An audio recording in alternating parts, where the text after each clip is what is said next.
There's a pharmacy locked inside your own body, and you have been walking past it every single day without knowing it exists. Not a supplement, not a pill, not a surgical procedure. A living, breathing, self-repairing system that ancient Zen masters accessed over 1,000 years ago, and that modern neuroscience is only now beginning to map with any real precision. The question is not whether this pharmacy is real. The question is whether you are willing to do what it takes to open the door. While most people think healing is something that happens to them, a doctor prescribes something. A treatment is applied from the outside in. But what if that entire model is backwards? What if the most powerful healing force on this planet is not in a hospital or a bottle, but already alive inside every cell of your body, waiting for the right signal to activate? Here is what the Zen tradition understood long before Western science caught up. The body does not separate mind from flesh. They are one system, and when that system is in the right state, it does not just stop breaking down. It actively rebuilds itself. It reverses damage. It clears inflammation from the inside out. It rewires neural pathways. It recharges every organ like a battery receiving direct current. The 5 practices you are about to learn are not relaxation techniques. They are biological activation protocols disguised as ancient wisdom. But before we go deeper, I need you to understand something. There is a reason most people never experience this. It is not because the practices are difficult. It is because they are misunderstood. Most people approach Zen like they approach the gym. They want visible results in 72 hours, or they quit. They do not realize they are trying to sprint through a process that runs on a completely different clock. The clock of your nervous system, the clock of your fascia, the clock of your bone marrow. Those clocks do not care about your schedule. They only respond to one thing: consistency at depth. So right now, before we begin, I want you to close your hand into a fist. Squeeze it, hold it, feel the tension building in your forearm, your palm, the tendons across your knuckles. Now, release. Slowly. Feel that wave of warmth, that flush of circulation returning to tissues that were just compressed. That is the sponge effect. That is what these 5 practices do to your entire body at a cellular level, every single time you engage with them. Keep that feeling in mind. We are about to go much, much deeper. The first practice is the one that looks like doing nothing, and it is precisely because it looks like nothing that most people dismiss it and walk away from the most powerful healing tool they will ever encounter. It is called Zazen, seated Zen. And I am going to explain to you right now in purely biological terms what happens inside your body during the first 5 minutes of genuine Zazen. Because when you understand this, you will never call it just sitting again. When you sit down, plant your spine upright and begin to consciously slow your breathing. Something extraordinary starts happening in your brainstem. A nerve that most people have never heard of begins to shift its activity. This nerve is called the vagus nerve, and it is the longest cranial nerve in the human body.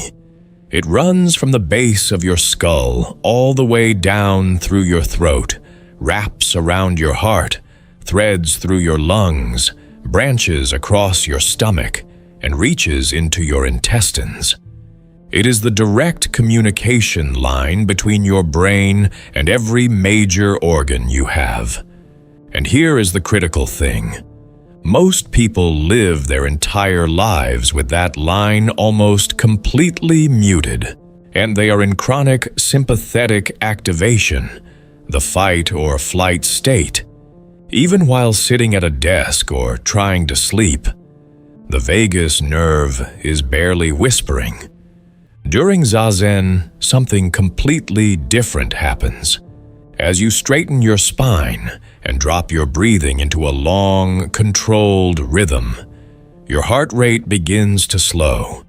Not dramatically at first, maybe 2 or 3 beats per minute. But that small drop sends a signal to your brain that something has changed. The brainstem registers the shift and begins to reduce the output of cortisol, the stress hormone that, at chronically elevated levels, destroys your gut lining, suppresses your immune response, accelerates cellular aging, and creates systemic inflammation in virtually every tissue in your body. With cortisol dropping, the vagus nerve's tone increases. Vagal tone is not a metaphor. It is a measurable biological reality. High vagal tone is directly associated with faster recovery from illness, lower levels of inflammatory markers in the blood, better cardiovascular function, and even a stronger immune response to viruses and bacteria.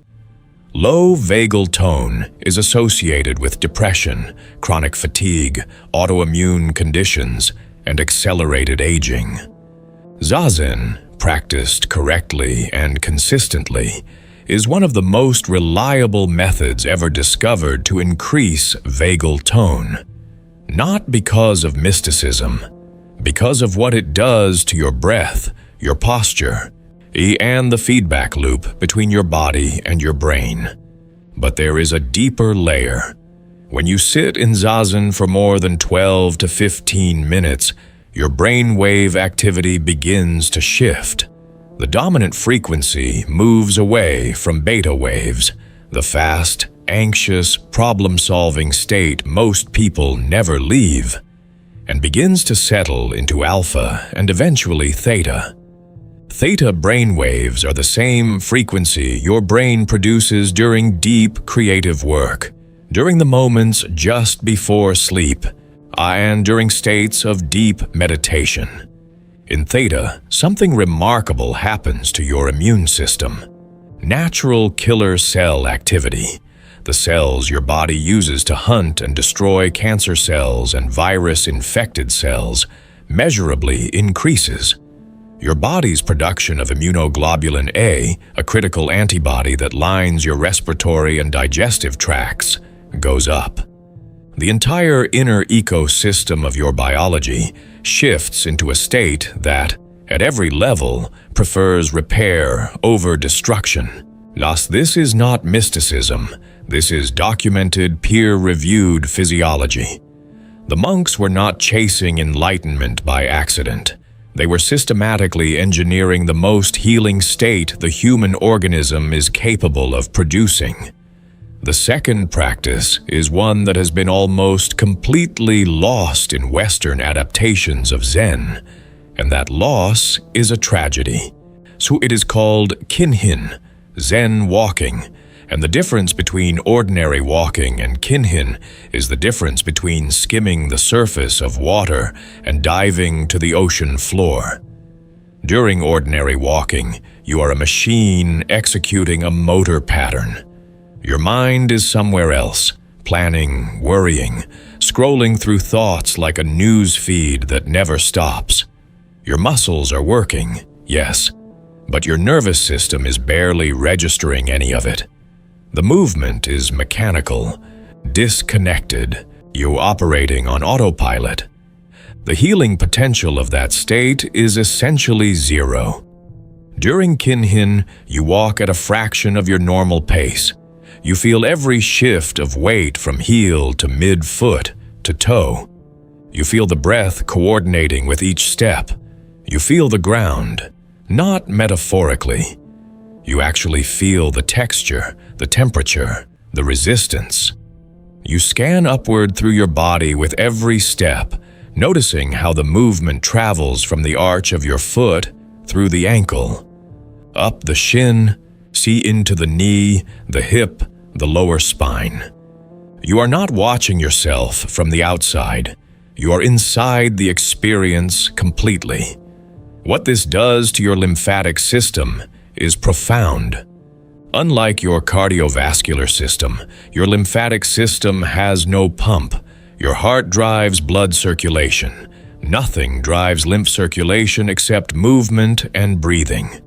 Lymph is the fluid that carries immune cells through your body, removes cellular waste, transports fat-soluble nutrients, and maintains the pressure balance in your tissues. When you sit still for hours, as most people do today, lymph stagnates, waste accumulates, immune surveillance slows, cellular debris builds up in the interstitial spaces between organs. Kin-hin, with its slow, deliberate, deeply conscious movement, acts like a gentle pump running through every lymphatic vessel in your body. The foot flexion and extension alone, done with the mindful precision of Kin-hin, drives lymphatic return from the lower extremities at a rate that ordinary walking, done unconsciously, never achieves. You are, quite literally, flushing your biological sewage system with every step, while simultaneously telling your nervous system that it is safe, that the ground is solid, that there is no emergency. That signal, that it is safe, is the permission slip your body needs to redirect resources from defense to repair. The third practice is the one that will feel the most foreign to you if you are coming from a Western fitness background, because it asks you to do something that goes against everything you have been trained to believe about effort and performance. It is Dan-Tien breathing, abdominal breathing centered on the point roughly 2 inches below your navel. And its effects on your biology are so far-reaching that describing all of them would require a medical textbook. I am going to focus on the 3 most critical. When you breathe shallowly, which is how nearly every adult in the modern world breathes, using only the upper third of the lungs, you are sending a continuous, low-level distress signal to your nervous system. Shallow breathing is the breathing pattern of fear. It is the breathing of someone who is preparing for a threat. Your body does not know the difference between a physical predator and a difficult conversation or a stack of unpaid bills. It reads the breath pattern and responds accordingly. Shallow breathing keeps you locked in a mild but continuous sympathetic activation that slowly, invisibly degrades your health over years and decades. Dan-Tien breathing, where the belly expands fully on every inhale and contracts on every exhale, physically moves the diaphragm through its full range of motion with every single breath.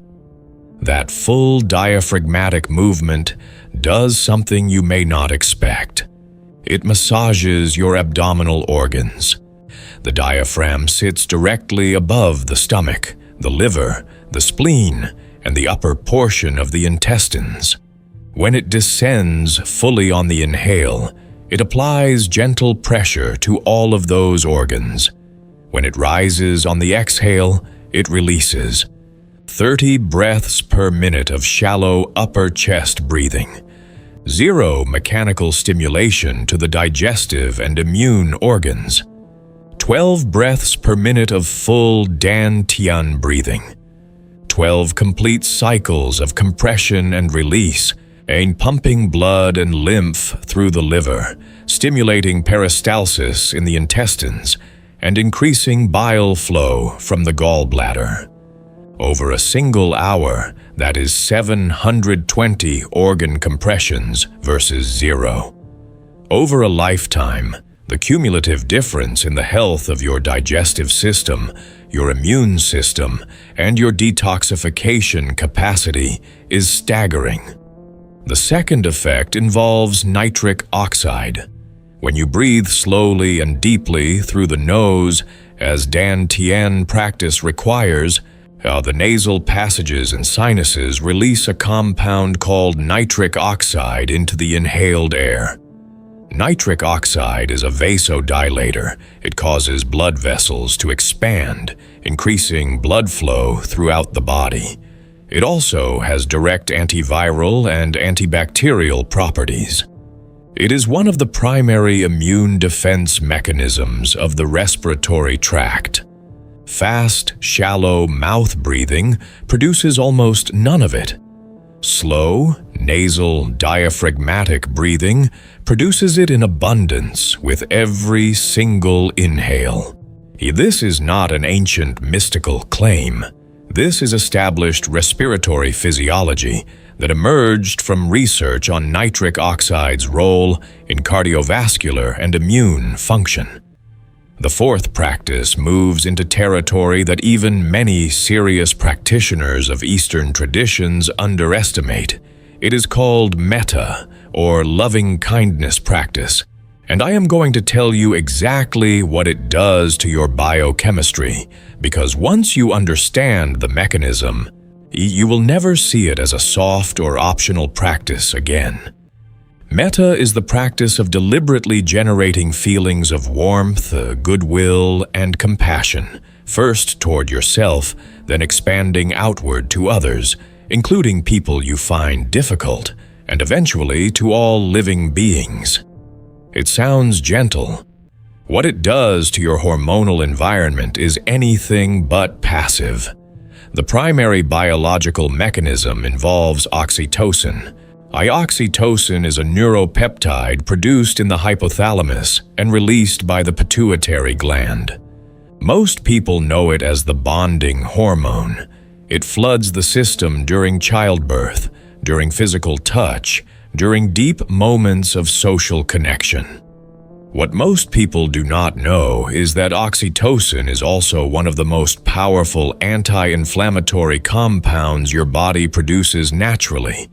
It directly suppresses the production of pro-inflammatory cytokines, the signaling molecules that, when chronically elevated, are associated with heart disease, diabetes, autoimmune disorders, depression, and virtually every major chronic illness that plagues the modern population. Elevated oxytocin is also associated with faster wound healing, reduced pain sensitivity, lower cortisol output, and enhanced immune function. And critically, your brain does not appear to fully distinguish between oxytocin produced from physical social bonding and oxytocin stimulated by the deliberate mental generation of compassionate states. Research on practitioners of loving-kindness meditation consistently shows measurable increases in oxytocin levels and decreases in inflammatory markers following even relatively brief sessions. But the practice goes deeper still. A metta has been shown in multiple studies to increase gray matter density in the insula, the brain region responsible for interoception, which is your ability to sense the internal state of your own body. The insula is essentially the biological basis of self-awareness in a physical sense. It is how your brain knows what your organs are doing, how it monitors your heartbeat, how it detects early signals of illness before they become obvious symptoms. People with highly developed interoception respond to health threats faster, regulate their nervous systems more efficiently, and recover from illness more quickly. Every session of metta practice is, at a neurological level, also a training session for your body awareness system, sharpening the very sense that allows you to catch problems before they become crises. The fifth practice is the one that the entire modern wellness industry has tried to bottle, commodify, and sell back to you in a diluted form that misses the essential point entirely.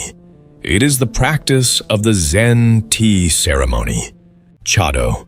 And while most people encounter it as an aesthetic ritual, what it actually represents is something far more radical. the complete and total application of presence to a single, ordinary act. And the healing mechanism that this activates involves your gut, your nervous system, and a biological axis that most people have never heard of, but that controls more of your health than almost any other system in your body.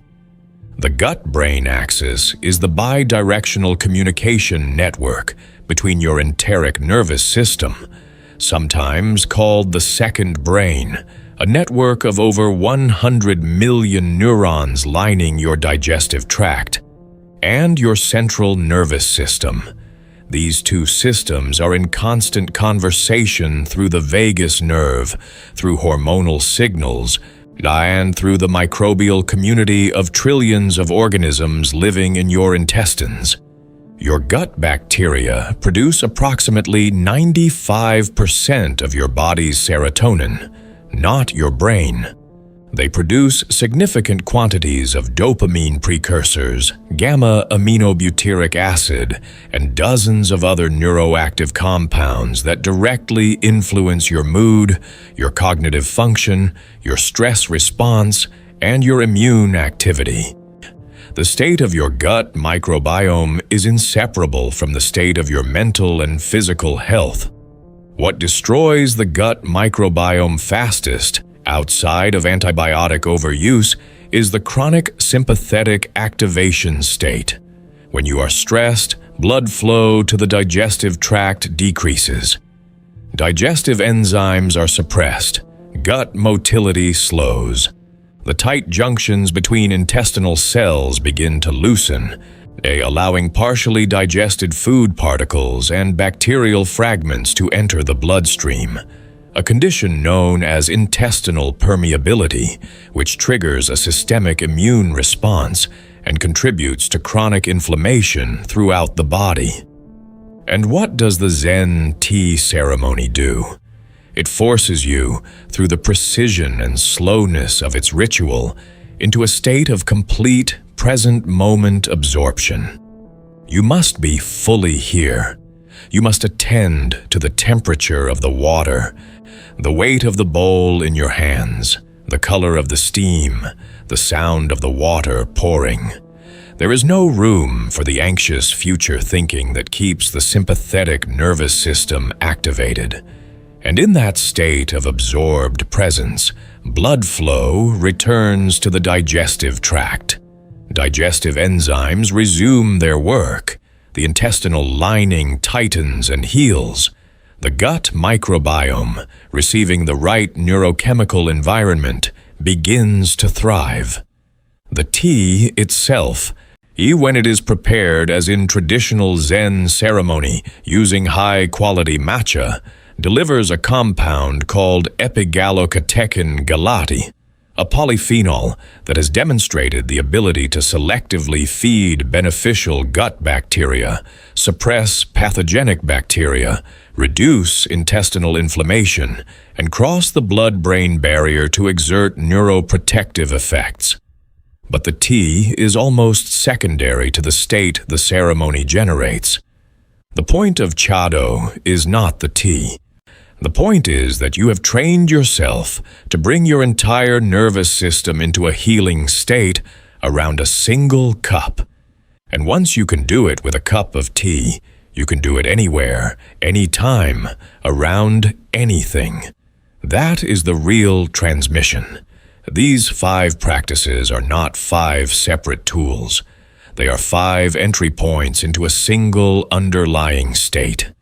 A state that your body already knows how to enter, that it was designed to enter, that it desperately wants to enter whenever you give it permission. The Zen masters understood this thousands of years before the first scientific study was ever conducted. They did not have the language of cortisol and vagal tone and gut-brain axis, but they had something arguably more powerful. Direct, empirical experience with what happens to a human body and mind when these practices are sustained over years and decades. The monks who lived into their 90s and hundreds with clear minds and strong bodies were not genetic anomalies. They were people who had learned, through these practices, to spend the majority of their waking hours in a state of parasympathetic activation, deep presence, and regenerative calm. They had learned to give their internal pharmacy the exact conditions it needed to do its work. The results were not miraculous. They were predictable. They were biological. You now hold the map. The question that remains is the same question every student who ever entered a Zen monastery eventually faced. Knowing the path is one thing. Walking it every single day, with patience, with consistency, with the willingness to trust a process that does not announce itself with dramatic, short-term results. That is another thing entirely. Your body is not asking for perfection. It is asking for regularity. It is asking for depth. It is asking you to show up again and again, in stillness and in breath and in presence, until the changes that are already happening inside you become impossible to ignore. The transformation is not coming. It has already begun. You have just walked through 5 of the most ancient and most biologically powerful healing systems ever developed by the human mind. This is not philosophy. This is your biology, speaking a language it has always known. The stillness you practiced right now, even by just reading these words and letting them land, that was real. Your nervous system registered it. Your vagus nerve responded. Something in you shifted. Do not let that shift fade. Return to it. Make it daily. Make it yours. Your body has been waiting for this signal. Now you know how to send it. If this video showed you something real, something that you feel in your body and not just in your head, then hit that like button right now and subscribe to Pure Zen Space. Every week we go deeper into the ancient science of the human body. This community is for the people who are done settling for a life lived at 40% capacity. You deserve to know what your body is actually capable of. The next transmission is already waiting. Do not miss it.